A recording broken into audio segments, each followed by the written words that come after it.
اللہ نے پہلے چنا ہے جس خاندان سے میں آیا ہوں، عرب کی جس شاخ سے، تو پہلے اس شاخ کو چنا ہے۔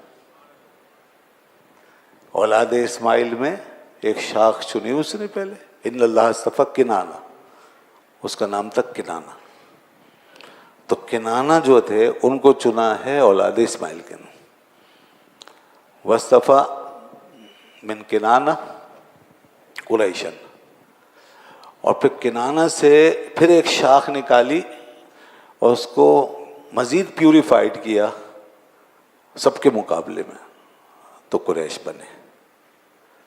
قریش پھر ساری اولاد اسماعیل کے اندر سب سے افضل، سارے اولاد ابراہیم میں سب سے افضل، سارے بنی نوع انسان میں سب سے افضل، تو قریش کو ثم اصطفیٰ من قریش بنی ہاشم، پھر قریش سے جو شاخ نکالی تو وہ بنی ہاشم۔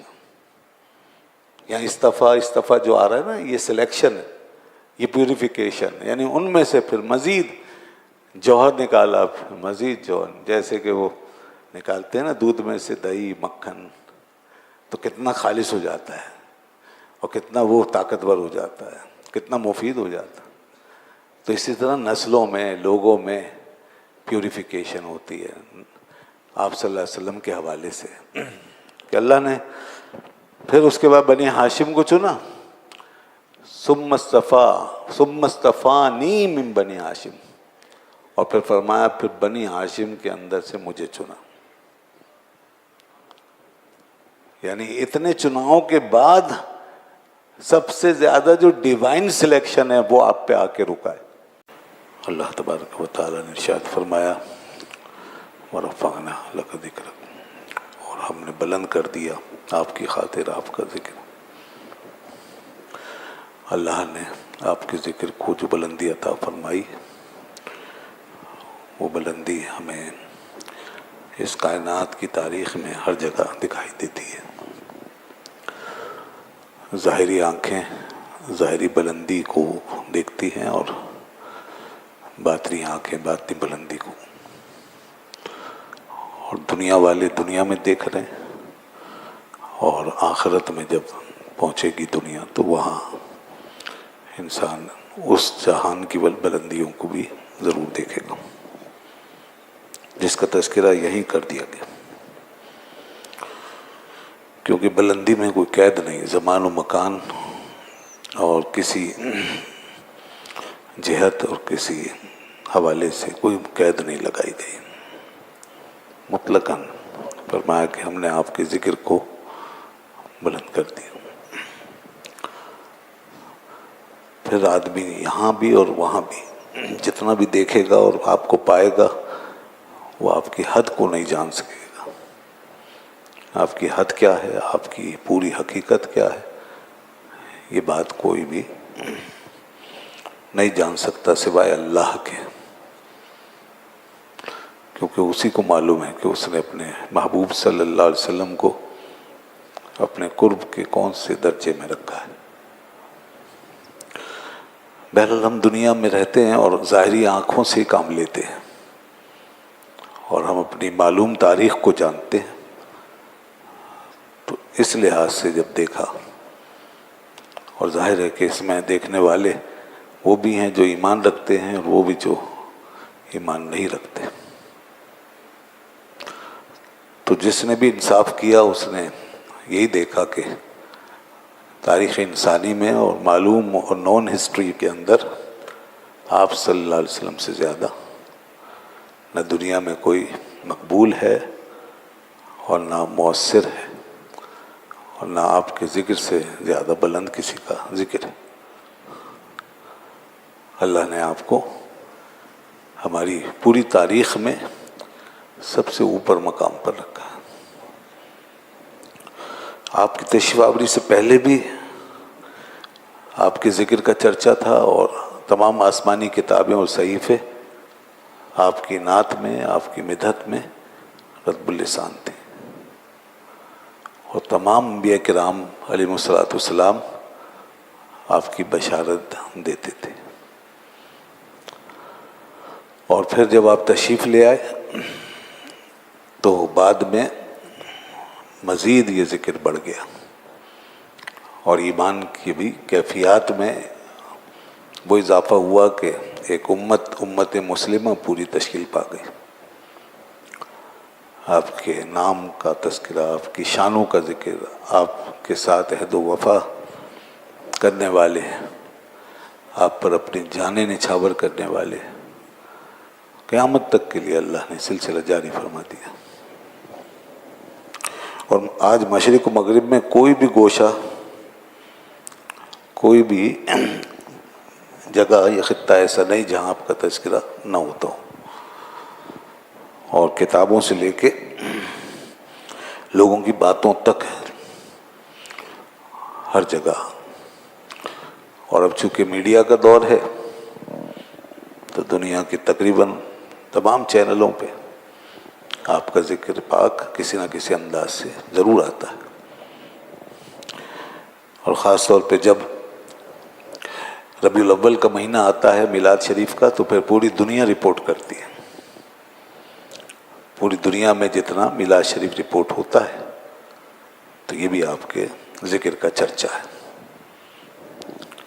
اب جو لوگ یہ کہتے ہیں کہ میلاد نہ مناؤ اور اس کا کوئی فائدہ نہیں ہے، اور جو بالکل اس کے خلاف ہیں اور اس میں کوئی خیر نہیں دیکھتے، تو اگر تھوڑے سے مثبت ہو کر دیکھیں تو انہیں اندازہ ہو کہ جب نبی پاک صلی اللہ علیہ وسلم کا میلاد ہوتا ہے، آپ کا ذکر پاک ہوتا ہے، آپ کے اس مہینے کو سیلیبریٹ کرتے ہیں، میلاد بناتے ہیں، تو وہ پوری دنیا میں رپورٹنگ اس کی ہوتی ہے. تمام الیکٹرانک اور پرنٹ میڈیا، سوشل میڈیا اور انٹرنیٹ پر یہ بھرا ہوتا ہے. پوری دنیا اس کو دیکھتی ہے کہ بھئی کسی عظیم الشان ہستی کا دن آ گیا. تو یہ برفانہ لقد ذکر کے سب مظاہر ہیں، آپ کے ذکر رفیع کی شانیں ہیں. اللہ نے فرمایا ہم نے آپ کے ذکر کو بلند کیا، تو ذکر بلند ہوتا رہے گا.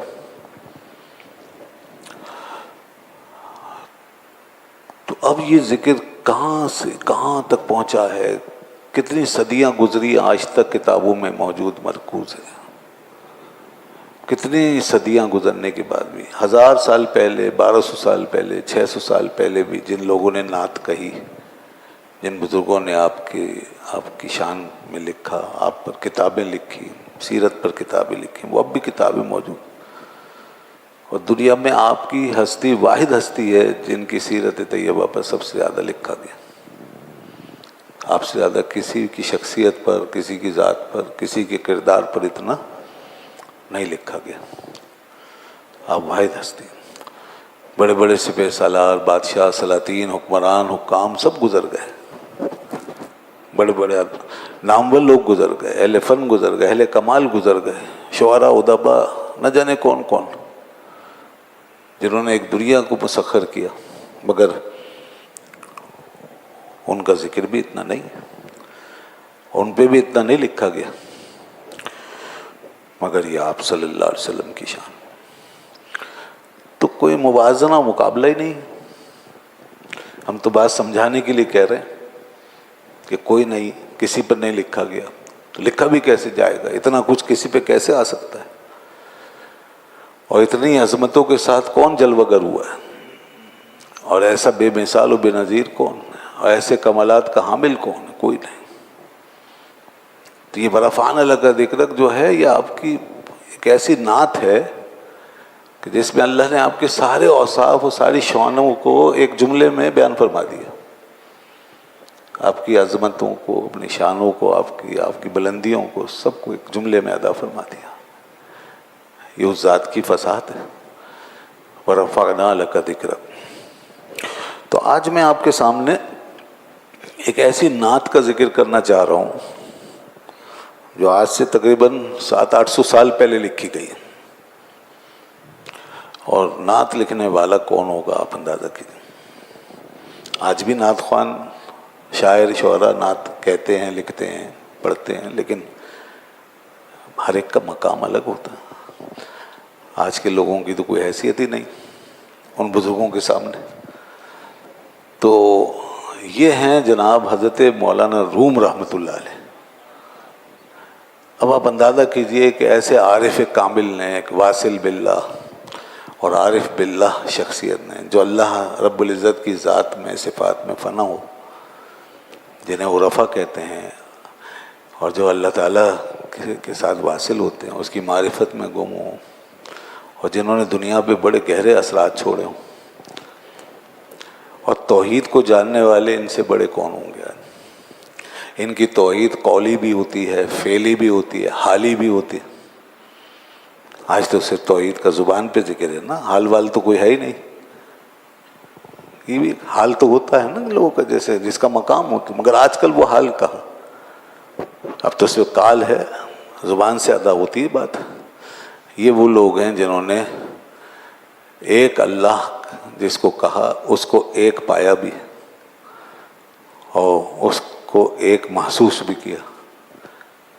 تو جو ایسے ایسے لوگ ہیں نا، وہ جب اس مقام پہ پہنچ کر بھی نعت کہنے پہ مجبور ہیں، تو پھر خود سوچئے کہ نعت اور نبی پاک صلی اللہ علیہ وسلم کی شان، آپ کے ساتھ تعلق، آپ کی محبت، آپ کی عقیدت، یہ کتنی اہم چیز ہے پھر، کہ اس کے بغیر بڑے بڑے صوفیاء، عرفاء، علماء و مشائخ کا نہ علم مکمل ہوتا تھا، نہ ان کا عرفان، نہ ان کا حال، نہ احوال، کوئی چیز، سب تشنا، سب ناقص، نہ تمام، بلکہ اللہ کے یہاں قبول ہی نہیں جس چیز پہ آپ صلی اللہ علیہ وسلم کی محبت کی مہر نہ ہو۔ تو یہ ہیں وہ بزرگان۔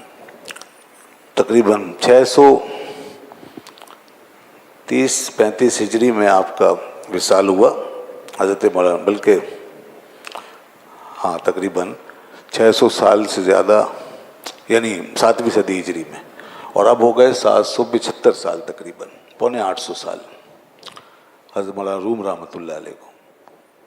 تو تقریباً 8 صدیاں گزر گئیں، اور کتنے انقلابات آ گئے۔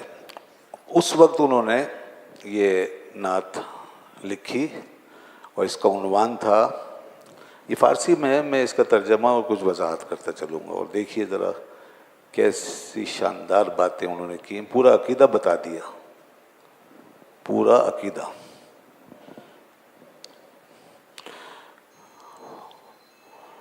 تو حضرت مولانا روم رحمۃ اللہ علیہ کا وصال ہوا جمادی الثانیہ میں، انشاءاللہ جمادی الثانیہ آئے گا تو اس میں ہم ان کے سوانح حیات پہ کچھ گفتگو کریں گے اگر اللہ نے چاہا تو۔ ہاں 672 ہجری میں ان کا وصال ہوا ہے، 672 ہجری میں۔ عنوان تعظیم نعت مصطفیٰ صلی اللہ علیہ وسلم کے در انجیل بود، یعنی نعت مصطفیٰ صلی اللہ علیہ وسلم کی تعظیم جو کہ انجیل میں تھی۔ انجیل میں، عیسائیوں کی کتاب انجیل مقدس، گاسپل، اس کے اندر جو ہے نعت آئی ہے۔ میں نے کہا نا ہر کتاب ہے، قرآن پاک میں یہ حوالہ تو موجود ہے نا، وَمُبَشِّرًا بِرَسُولٍ يَأْتِي مِن بَعْدِهِ اسْمُهُ احمد۔ حضرت مسیح علیہ السلام نے فرمایا تھا، اور میں بشارت دینے والا ہوں ایک ایسے رسول کی جو میرے بعد آئے گا اور اس کا نام احمد ہو۔ تو انجیل میں ذکر تھا۔ اب اگرچہ انجیلیں بار بار بدلی گئیں اور اس کے بار بار ٹرانسلیشن بھی ہوئی، اور اس میں بہت تحریفیں ہو چکی اور بہت کچھ نکال دیا، آگے پیچھے کر دیا، تو آپ نے جو کچھ بیان فرمایا یقیناً اس وقت کی انجیل میں دیکھا ہوگا۔ آج ضروری نہیں یہ سب کچھ موجودہ انجیلوں میں موجود ہو، کیونکہ انجیل محفوظ ہی نہیں ہے، اور آج تک اس کی اصل زبان میں تو کوئی کاپی ہے ہی نہیں۔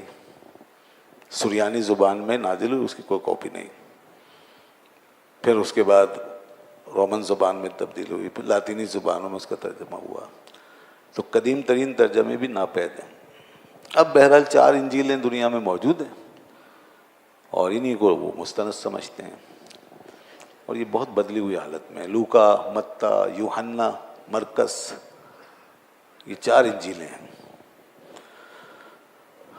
لیکن اس کے باوجود آج بھی ان انجیلوں میں کہیں نہ کہیں آپ صلی اللہ علیہ وسلم کا ذکر موجود ہے۔ اس حوالے سے بات ہو تو پھر ایک الگ موضوع بنے گا، اور وہ آپ دیکھ سکتے ہیں یوحنا کی انجیل میں وغیرہ۔ اس کے علاوہ اولڈ ٹیسٹمنٹ میں، کتاب الاستثناء میں، توریت میں، وہاں بھی ذکر ہے۔ جبکہ بہت کچھ بدلا گیا، نکالا گیا. مگر مولانا روم رحمۃ اللہ علیہ آج سے کوئی 850 سال پہلے یہ فرما رہے ہیں کہ انجیل میں کیا کچھ تھا. بود در انجیل نام مصطفیٰ، فرماتے ہیں کہ انجیل میں مصطفیٰ صلی اللہ علیہ وسلم کا نام تھا. آن سر پیغمبران بہر صفا، وہ ذات کے جو پیغمبروں کے سردار ہیں، اس ذات کا نام جو پیغمبروں کی سردار.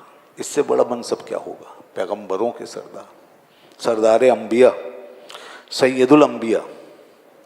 اور بحر صفا، اور صفا کے یعنی پیورٹی، پاکیزگی کے سمندر. بہت خوبصورت بات ہے، پاکیزگی کے آپ سمندر ہیں. Sea of purity, the sea of purity, پاکیزگی کے سمندر. اور سید انبیاء، اس ذات کا نام، اس ذات کا ذکر انجیل میں آیا. سید الانبیاء یہ حدیث میں موجود ہے. آپ صلی اللہ علیہ وسلم فرمایا کہ انا سید النبیین یوم القیامت ولا فخر، میں سارے نبیوں کا سردار ہوں گا قیامت کے دن، مگر اس پہ فخر نہیں. اور کہیں فرمایا انا سید ولد آدم یوم القیامت ولا فخر، میں ساری اولاد آدم کا سردار ہوں قیامت کے دن، مگر اس پہ فخر نہیں. کہیں فرمایا انا سید الناس، میں سارے لوگوں کا سردار ہوں. آپ سردار ہیں بے شک، ساری اولاد آدم کے، سارے انبیاء کے، سارے رسولوں کے. کہیں فرمایا انا قائد المرسلین ولا فخر، میں سارے رسولوں کا قائد ہوں، امام ہوں، پیشوا ہوں. اور اللہ نے آپ کو امام الانبیاء بھی بنایا، اور سب انبیاء نے آپ کے پیچھے نماز بھی پڑھی. تو یہ ہمارے نبی پاک صلی اللہ علیہ وسلم کی شان ہے. آپ کو اللہ نے ساری کائنات کا سردار بنایا. آپ شہنشاہ کائنات ہیں، آپ بادشاہ کائنات. اللہ نے آپ کو بنایا. اللہ کے برابر نہیں کہہ رہے ہم، یہاں پہ لوگ بس وہیں پہنچ جاتے ہیں فوراً، جیسے خدا سے برابری ہو گئی. اللہ نے آپ کو اپنے اذن سے، اپنے اختیار سے یہ منصب عطا فرمایا کہ نہ آپ سے افضل کوئی ہے، نہ آپ سے آگے کوئی، نہ آپ سے اوپر کوئی. اور سب آپ کے ماتحت، سب آپ کے زیر حکم، اور سب آپ کے زیر بار احسان. سب کے اوپر آپ کا سکہ رائج ہے، سب کے اوپر آپ کی حکومت رائج ہے، سب کے اوپر آپ کی ولایت و شہنشاہیت رائج ہے. اور قیامت کے دن اس کا مظہر ہوگا، مظاہرہ ہوگا. اس لیے قیامت کی بات کی. جیسے اللہ پاک فرماتا ہے مالک یوم الدین، وہ روز جزا کا مالک ہے، حالانکہ وہ یہاں کا بھی مالک ہے. مگر قیامت کے دن چونکہ سب کو ماننا ہوگا اور سب پہ ظاہر ہو جائے گا، تو اس لیے وہاں کے ساتھ نسبت کر کے فرمایا مالک یوم الدین. تو نبی پاک صلی اللہ علیہ وسلم نے فرمایا میں قیامت کے دن سارے نبیوں کا سردار ہوں. اور دوسرا جو لفظ آپ کی نعت میں بیان کیا، بحر صفا، دا سی آف پیورٹی، صفا کا سمندر، پاکیزگی کا سمندر. ایسی ذات کہ جس سے پاکیزگی کے سوا کچھ ظاہر نہ ہو، بس پاکیزگی ہی پاکیزگی، پیورٹی ہی پیورٹی. نہ کوئی ظاہری گندگی کا تصور، نہ باطنی آلائش، نہ آپ کے جسم اطہر سے کوئی ملنے والی کوئی ایسی چیز ناپسندیدہ، اور نہ آپ کے کردار میں پائی جانے والی کوئی قابل اعتراض بات. آپ کا وجود مسعود بھی پاک، صاف، طیب، طاہر، مطہر. اور آپ کی سیرت و آپ کا کردار بھی، آپ کا ظاہر بھی، آپ کا باطن بھی. اللہ نے پیدائش سے لے کر وصال تک ہر چیز کو ایسا پیوریفائڈ کیا ہوا تھا کہ دنیا میں کوئی پاکیزہ چیز آپ سے زیادہ پاکیزہ نہیں ہو سکتی. کیا موتی، کیا جواہر، کیا گوہر، کیا ستارے، کیا سیارے، کیا ہماری دنیا کی یہ قیمتی چیزیں ہیں، کیا یہ چمک دمک دنیا کی، کچھ نہیں. سب سے زیادہ پاک، صاف، طیب، طاہر، مطہر، مقدس، محترم آپ کی ذات ہے. میں اس پہ گفتگو کروں تو بات بہت لمبی ہو جائے گی. تو بحر صفا جو کہا ہے نا حضرت مولانا روم رحمۃ اللہ علیہ نے، بحر صفا، صفا کے پاکیزگی کے سمندر، اس میں سب کچھ لے لیا، سمندر میں سب آ گیا۔ اور پھر ایسا کون ہوگا کہ پھر جو خود اتنا پاک ہو اور جو اس سے جہاں سے بھی بیٹھ کے نسبت کرے وہ بھی پاک ہو جائے؟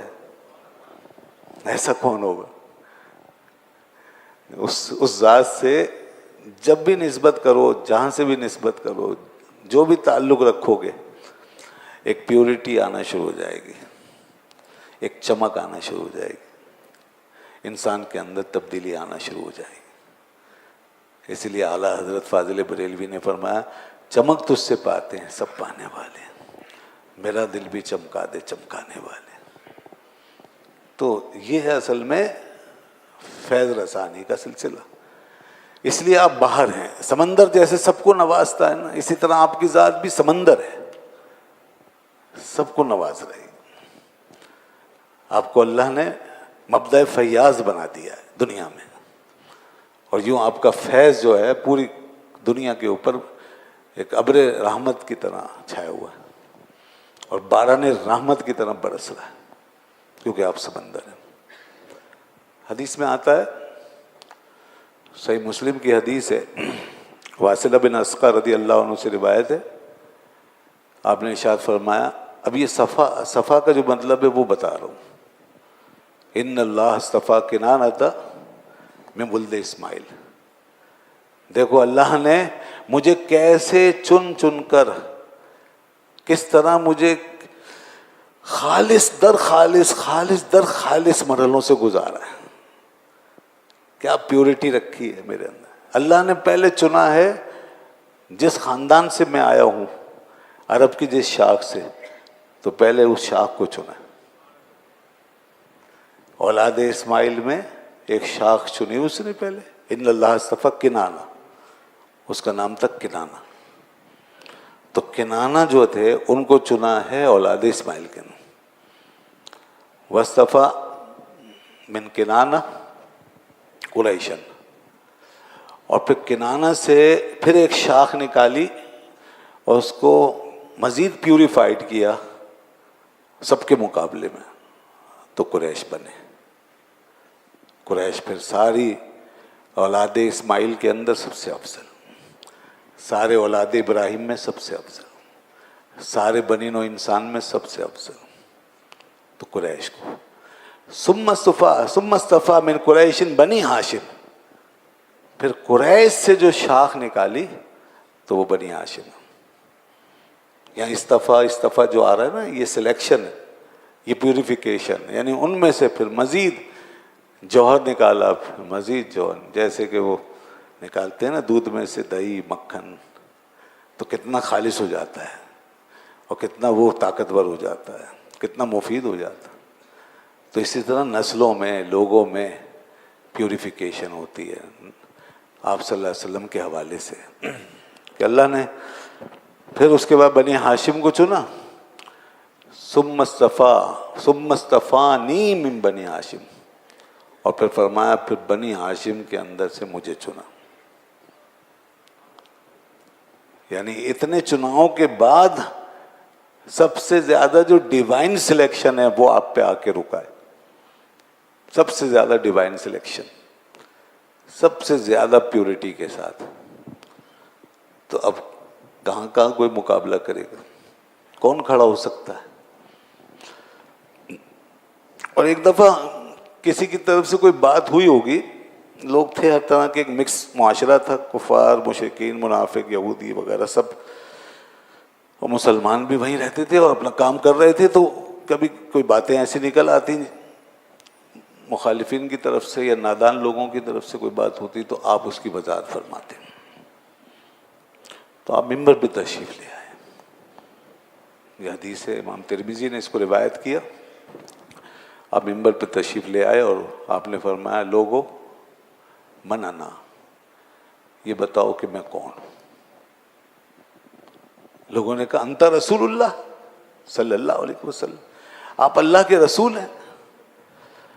آپ نے ارشاد فرمایا، انا محمد ابن عبداللہ ابن عبد المطلب، میں محمد ہوں، عبداللہ کا بیٹا عبد المطلب کا بیٹا محمد بن عبداللہ بن عبد المطلب وہ. اور چونکہ یہی بات بتانی تھی نا، نسب شریف کے حوالے سے کوئی بات ہوئی ہوگی تو اس کی وضاحت فرما رہے ہیں. میں محمد بن عبداللہ بن عبد المطلب ہوں. ان اللہ خلق الخلق، دیکھو اللہ نے مخلوق کو پیدا کیا، فجعلنی من خیرہم، اور اس پوری مخلوق کے اندر سب سے بہتر مجھے بنایا. تو مجھے سب سے بہتر بنایا ساری مخلوق کے اندر. اب سب آ گئے پوری مخلوق، اور فرمایا اس کے اندر مجھے سب سے بہتر. اور پھر فرمایا کہ پھر اللہ نے اس مخلوق کے ثم جعل الخلق فرقتین، پھر اس مخلوق کے دو گروہ کر دیے.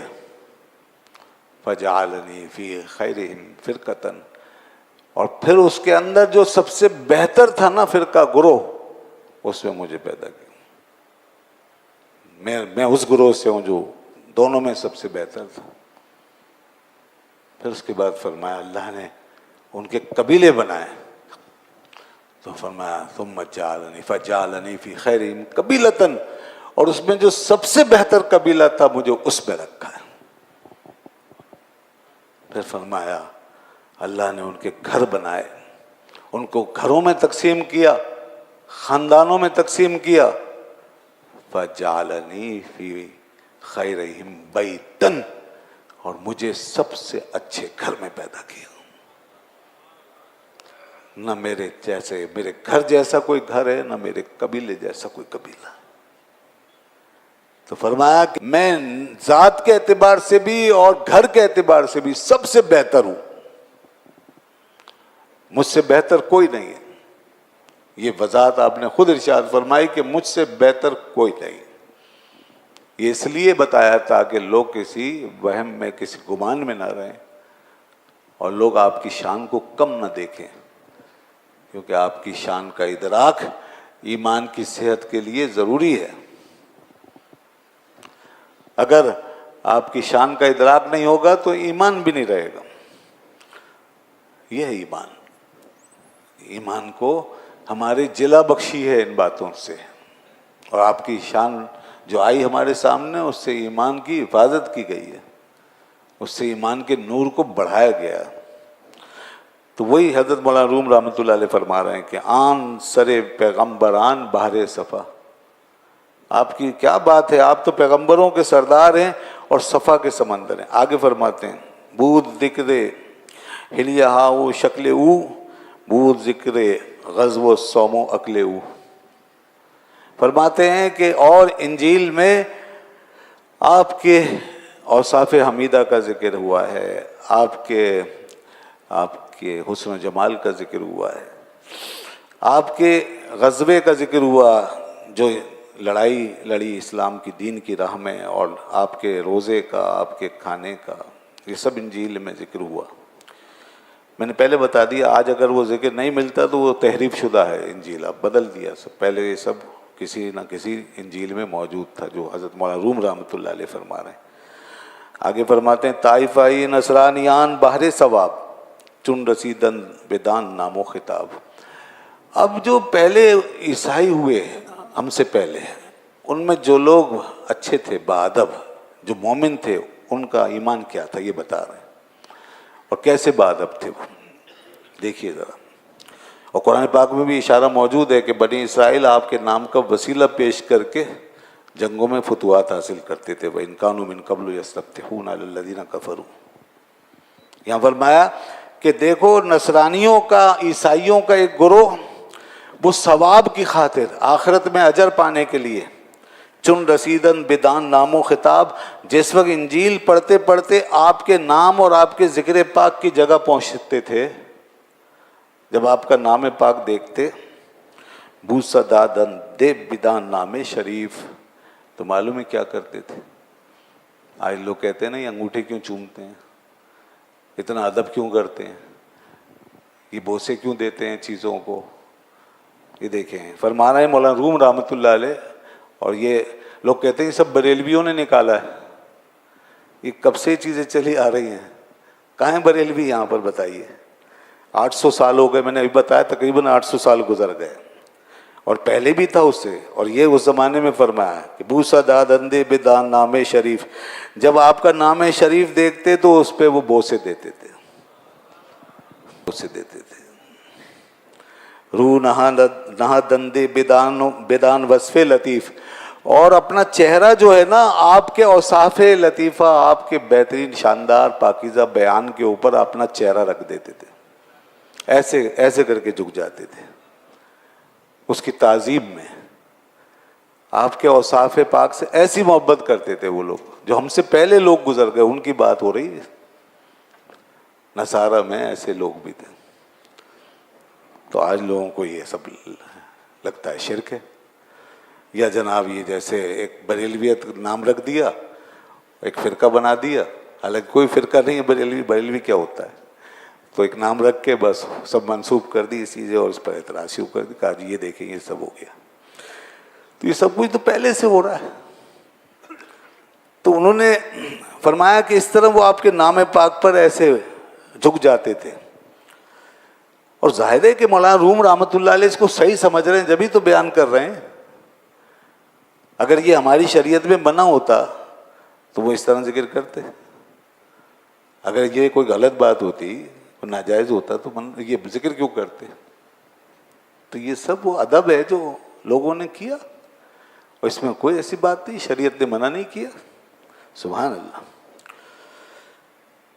یہ ادب بڑی چیز ہے جناب. اس ادب کے صدقے میں کیا ملتا ہے؟ اب سنیے ذرا بات. ان نصارہ کو اس ادب کا صلہ کیا ملا, اور اے مومنوں اگر تم ادب کرو گے تمہیں نہیں ملے گا.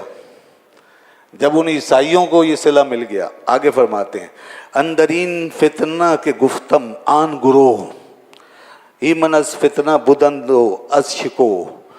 فرمایا کہ وہ جو ہم نے پیچھے جس فتنے کا, گمراہی کا ذکر کیا کہ دین مسیح میں جو فتنہ داخل ہوا, یہودیوں نے سازش کر کے جو عیسائیوں کو گمراہ کیا, ان کے دین کو خراب کیا, انہیں آپس میں لڑایا, تو یہ فتنہ وہ پہلے ذکر کر چکے ہیں مثنوی شریف میں. میں ہر جمعرات کو مثنوی کا درس دیتا ہوں تو وہ میں نے یہاں پہ بیان کیا ہے. تو وہ فتنہ اس کا ذکر کر رہے ہیں. یہ فتنہ جو ہے, فرمایا کہ اس فتنے میں ایبن از فتنہ بدندو اشکو, یہ جو نبی پاک صلی اللہ علیہ وسلم کا ادب کرنے والے لوگ تھے نا, یہ سب کے سب اس فتنے سے بچ گئے. اس فتنے سے یہ سب کے سب بچ گئے جتنے بادب تھے. اس زمانے میں جب کہ آپ صلی اللہ علیہ وسلم کی بعثت ابھی نہیں ہوئی, حضور تشریف نہیں لائے, وہ تو عیسیٰ علیہ السلام کا دور چل رہا ہے, لیکن نبی پاک کا فیضان دیکھیے, پچھلی امتوں کو بھی بچا رہے ہیں. سبحان اللہ.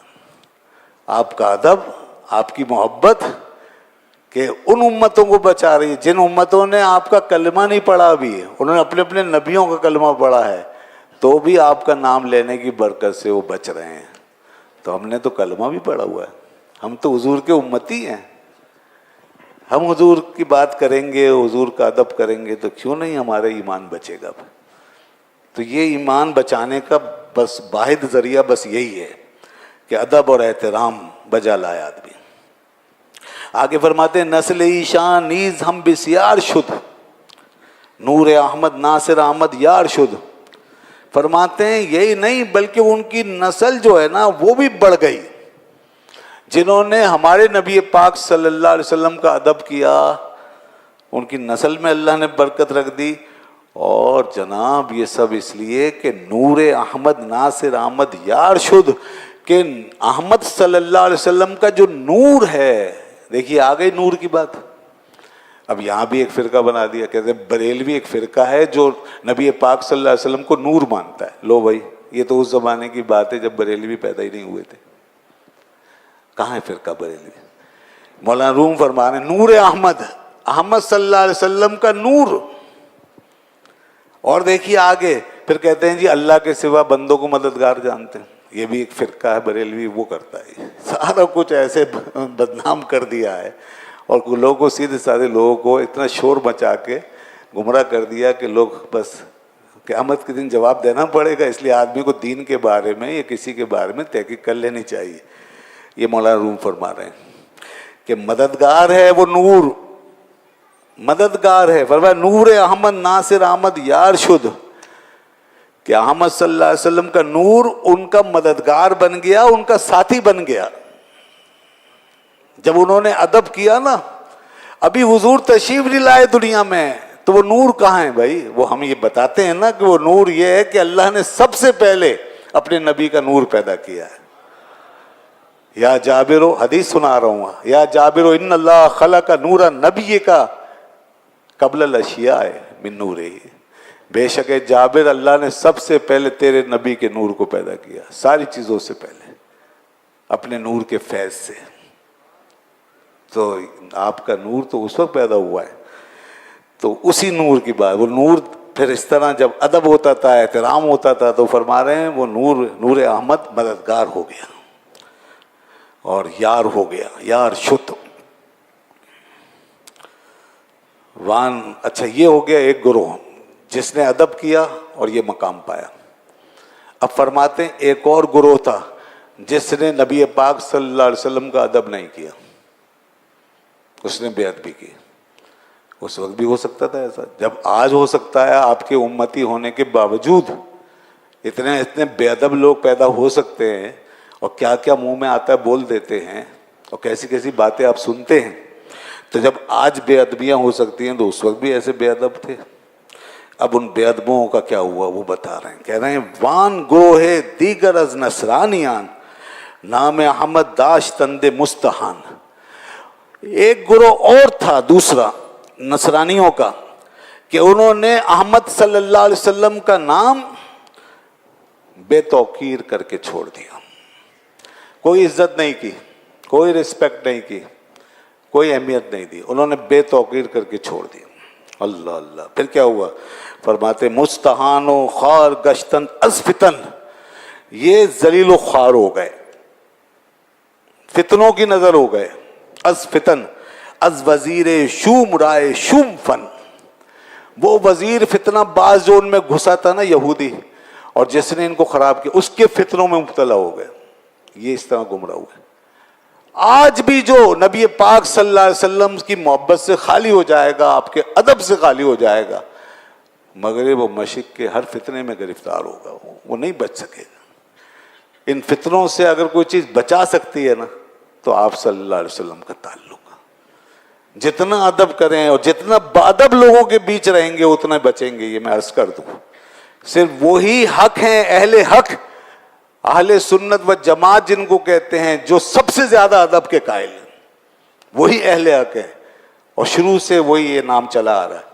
اور میں نے کہہ دیا نا، بریلوی کوئی فرقہ نہیں ہے، بریلوی تو ایک نسبت ہے بس، کچھ لوگ محبت میں کہہ لیتے ہیں، کہنے دیں، لیکن اصل یہ ہے اہل سنت کہ جو سب سے زیادہ بادب۔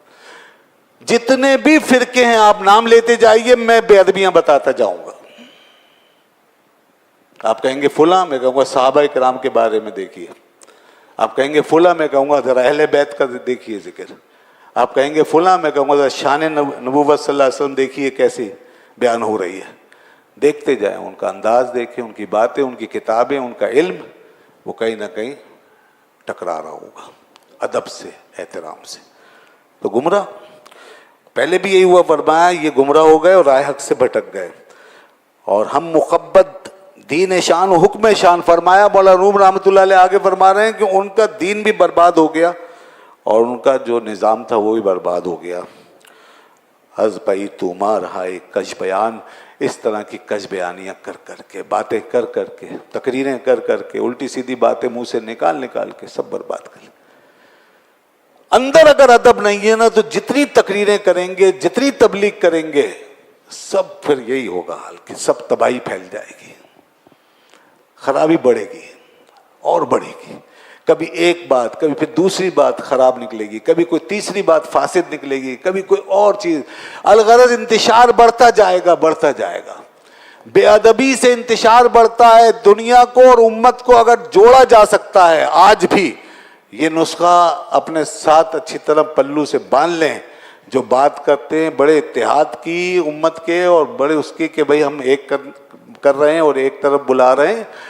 سوائے آپ صلی اللہ علیہ وسلم کی محبت کے اور آپ کے ادب کے بغیر امت ایک نہیں ہو سکتی. اگر اس امت کو ایک کرنا ہے تو حضور کی محبت کی طرف بلاؤ, رسول پاک صلی اللہ علیہ وسلم کی نسبت کی طرف بلاؤ, ادب اور احترام کی طرف بلاؤ. جتنا ادب اور احترام بڑھے گا, جتنی محبت مصطفیٰ بڑھے گی, اتنی امت ایک ہوتی جائے گی. خاص ہے ترکیب میں قوم رسول ہاشمی.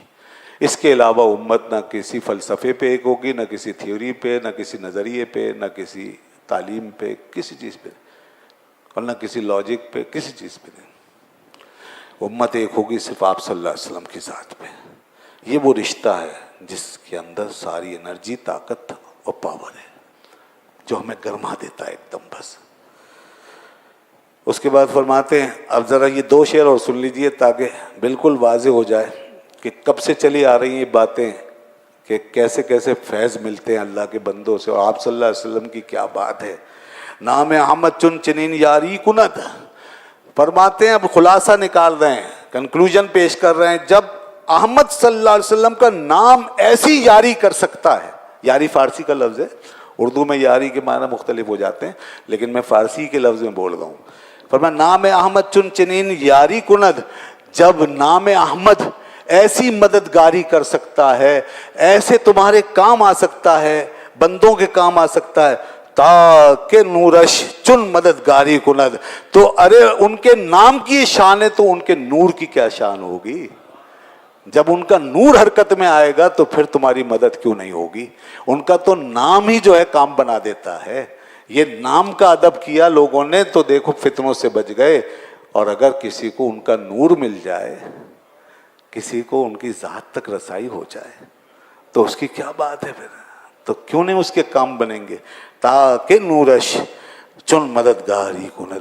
اس لیے شیخ سعدی نے فرمایا, میں نے کہا نا یہ سب پیچھے چلی آ رہی ہیں باتیں. اب شیخ سعدی کا عقیدہ سنیے. شیخ سعدی رحمۃ اللہ علیہ کو تقریباً 700-800 سال ہو گئے. وہ فرماتے ہیں کہ چے باک از موج بحر آن کے باشد نوح کشتی پان. اس کشتی کو موج کا کیا ڈر ہو سکتا ہے جس کے ملح نوح علیہ السلام ہو. جو کشتی اللہ کا نبی چلائے, نوح علیہ السلام جیسا نبی کشتی کو لے کے جا رہا ہو, ساری دنیا ڈوب رہی ہو, وہ کشتی کبھی نہیں ڈوبے گی. اور چے غم دیوار امت را کے باشد چنت پشتی پان. اور اس امت کو تباہ و برباد ہونے کا کیا غم ہو سکتا ہے. وہ امت کیسے ڈوب سکتی ہے, اور اس امت کی دیوار کیوں گر سکتی ہے جس دیوار کی پشت پناہی اے میرے آقا و مولا آپ نے کر رکھی ہے. آپ جیسا پشتی بان جس دیوار کو ملا ہوا ہے, وہ دیوار کیسے گرے گی. اس لیے امت کی دیوار گرے گی نہیں ہے, ہاں گرے گی نہیں, نقصان ضرور ہوگا, زوال کا سامنا کرنا پڑے گا, ٹوٹ پھوٹ ہوگی, سزائیں ملیں گی, آزمائش آئیں گی, مگر یہ دیوار گر نہیں سکتی. اس لیے کہ اس کے پشتی بان اللہ کے حبیب ہمارے آقا و مولا سیدنا قائد جہاں محمد مصطفیٰ صلی اللہ علیہ وسلم کی ذات ہے. چے غم دیوار امت را, چے غم دیوار امت را کے باشد چنت پشتی بان. اور آخری شعر فرماتے نام احمد چن حصار شد حسین. اور جب یہ نام احمد صلی اللہ علیہ وسلم ایسا قلعہ ہے حفاظت کا, جب یہ ایسا قلعہ ہے, خود نام پاک آپ کا ایسا قلعہ ہے, تاچ باشد ذات آن روح الامین, تو پھر آپ کی ذات جو روح الامین ہے اس کی کیا بات ہے. وہ کیسی حفاظت کرنے والی ذات ہوگی. جب آپ کا نام ایک قلعہ ہے حفاظت کا, تو آپ کی ذات اس سے بھی زیادہ مضبوط قلعہ ہے ہماری حفاظت کا. ہماری حفاظت آپ کی ذات سے ہے, اور ہمارا نام آپ کے نام سے ہے, اور یہ امت آج آپ کی وجہ سے ہے. اسی لیے اقبال نے بھی کہا تھا کہ محمد سے وفا تو نے تو ہم تیرے ہیں. یہ جہاں چیز ہے کیا لوح قلم تیرے ہیں, اور قوت عشق سے ہر پست کو بالا کر دے, دھار میں اس پہ محمد سے اجالا کر دے.